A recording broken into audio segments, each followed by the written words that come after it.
Hi everyone, my name's Tamara, and I'm here today to talk about a subject which I never thought I would ever be needed to come on and talk about, but it is true that dark magic, black magic has exploded recently because of the new world that we are planning to build and that we are in the process of bringing forward.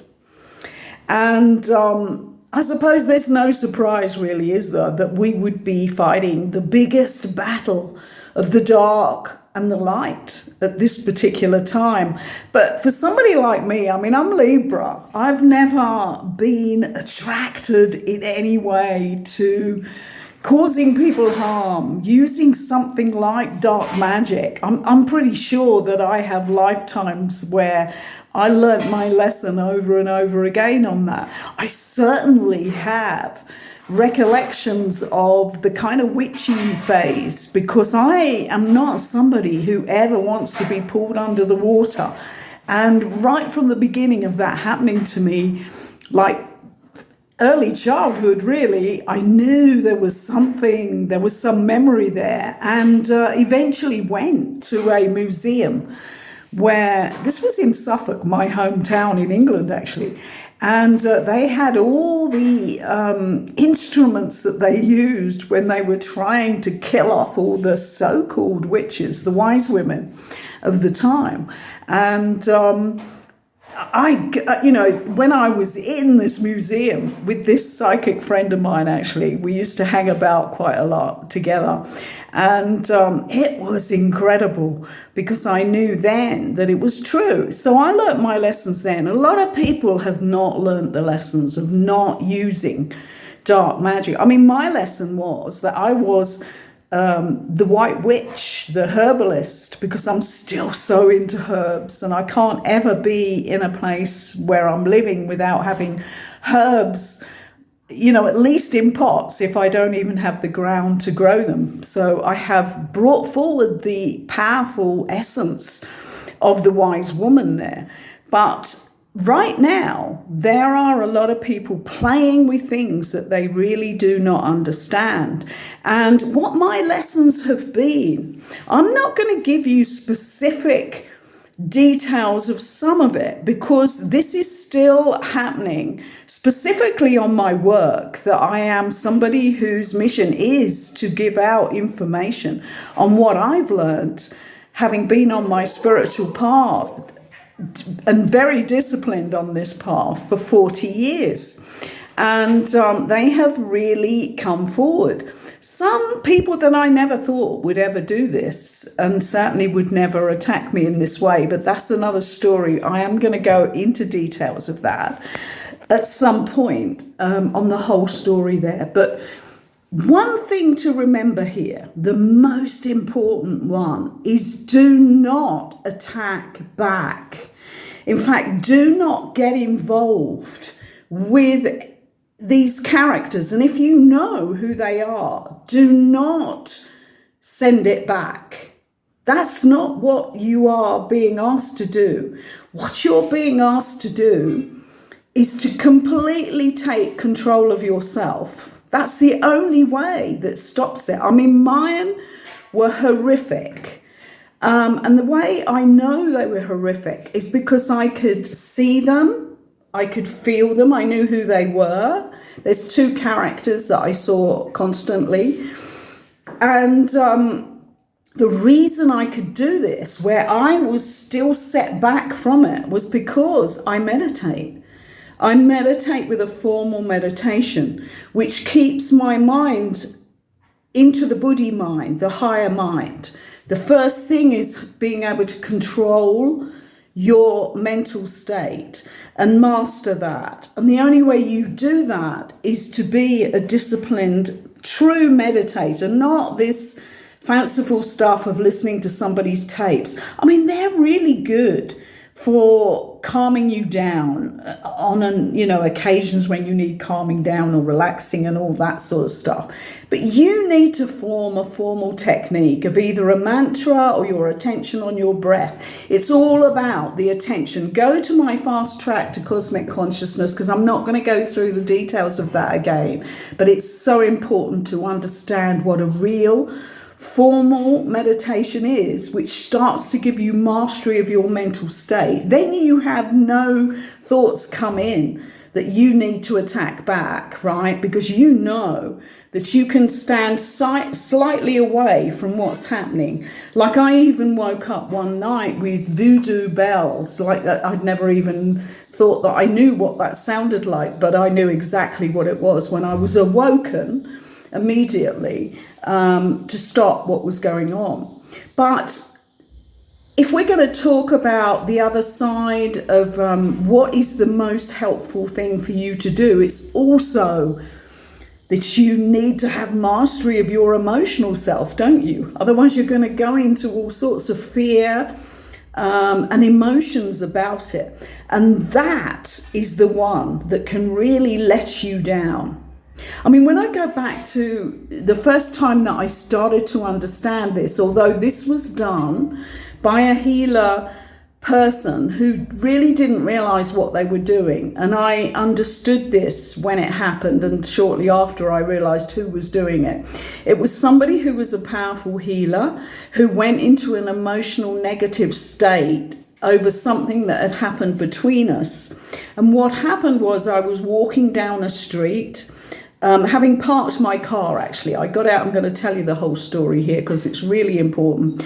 I parked my car, and I just had this emotional argument with somebody, if you like. Although it was me making a decision, it was me putting a boundary up.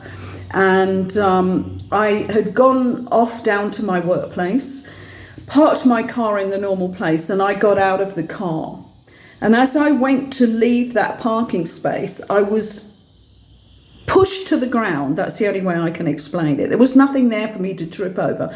I was flattened on the ground. And as I went down, it was absolutely dark magic, it was dark magic that was coming from somebody because they were in a negative emotional state, not understanding their power as a healer. And I saw this happen to them, and I could repeat incidences on this. I'm not going to, because it's very personal to that person.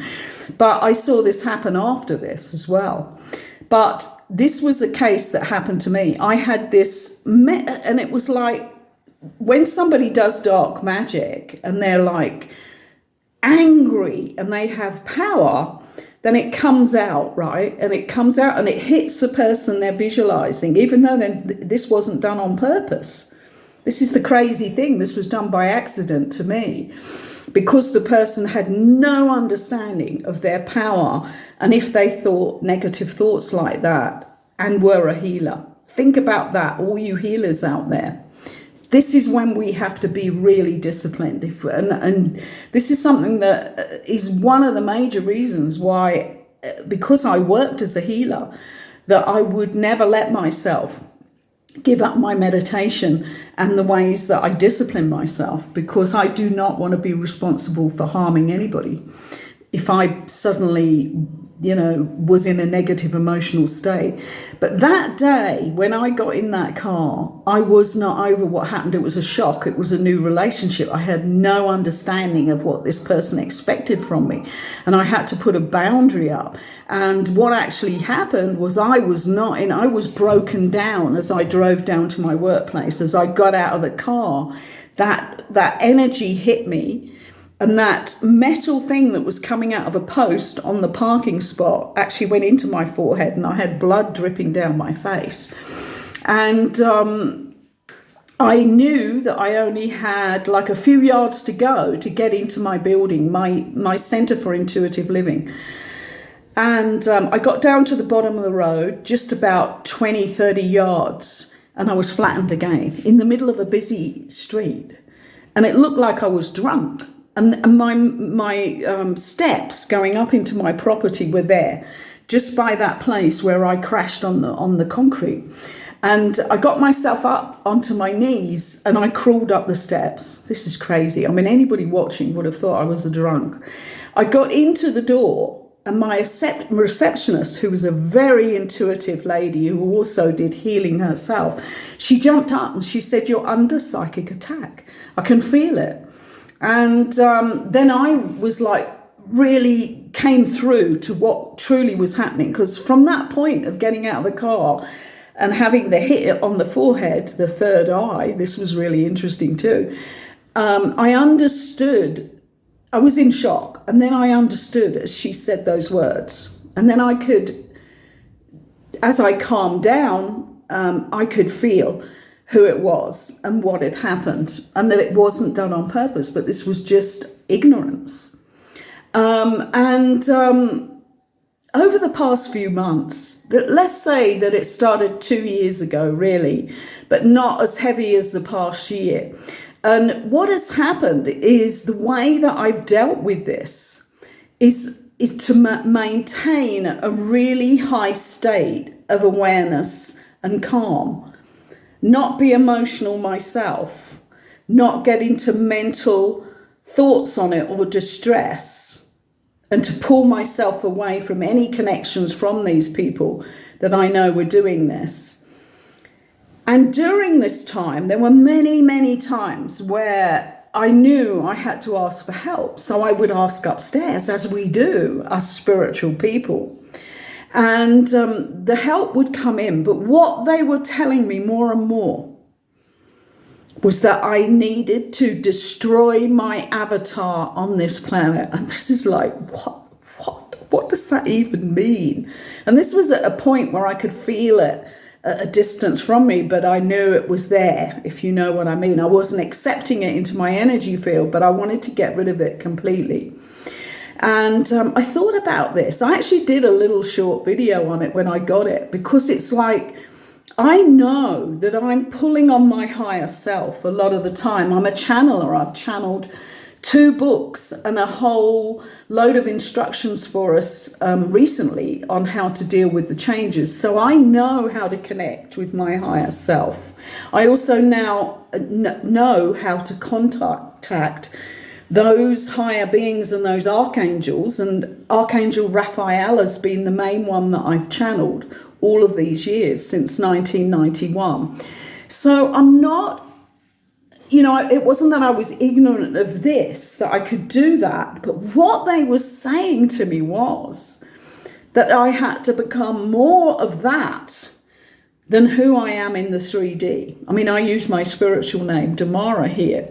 And my name of Linda Jocelyn was what they were talking about.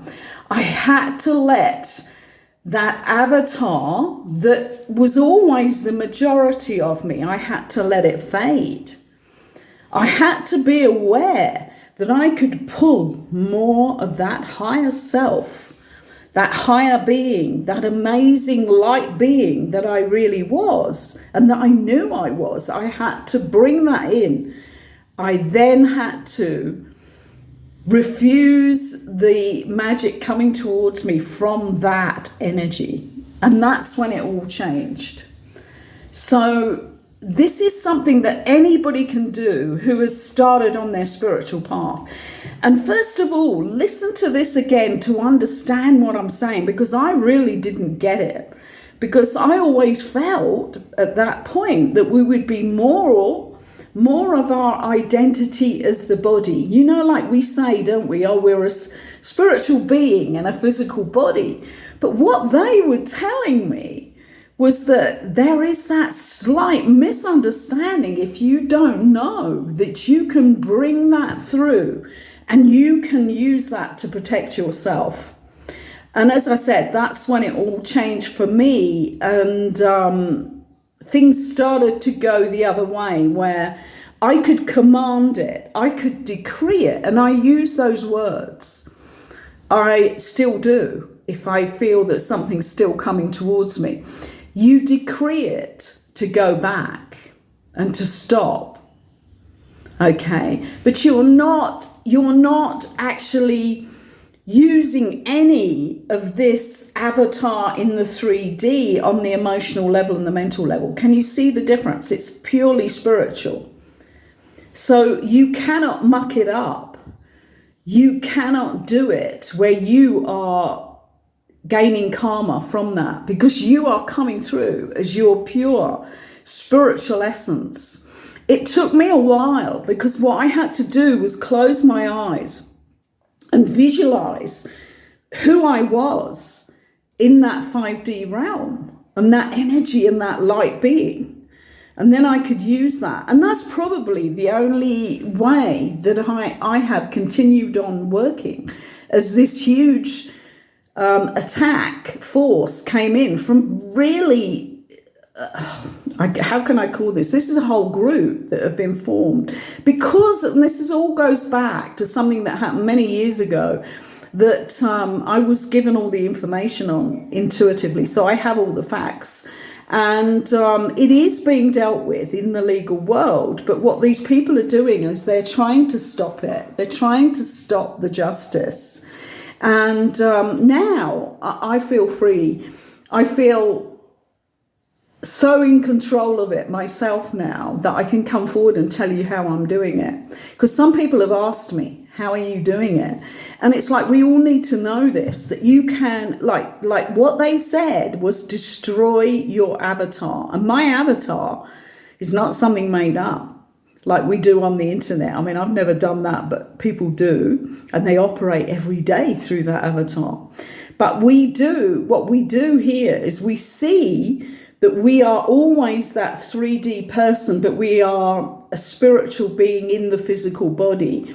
And in some way, I think we need to change that expression, but I haven't thought that through totally yet. But it's like, destroy your avatar. You are not that 3D being. And now start to operate within the human body with your whole spiritual presence, which when needed now, I can protect myself. So if you're confused, rerun this again. Maybe we'll do some more videos on it as well so that you understand it, because this has happened to me in the last 6 months. So I'm new at this too, but I know that it's giving me such a firm foundation now with my spiritual presence that I am a force to be reckoned with if you try to attack me. So it's an interesting thought, isn't it? How are you operating right now? That's the question I would ask. Ask yourself, because I had to ask myself to get what upstairs was telling me, that I had to destroy my avatar, that I could no longer be that avatar, that I had to be more of my spiritual self than anything that ever operated in the 3D. Thank you for listening. Please like the video and subscribe. I mean, I've worked for 2 years on here, keeping this profile even up. And I can't tell you that I'm totally in control of this, because I've asked YouTube that. Am I totally in control of my studio?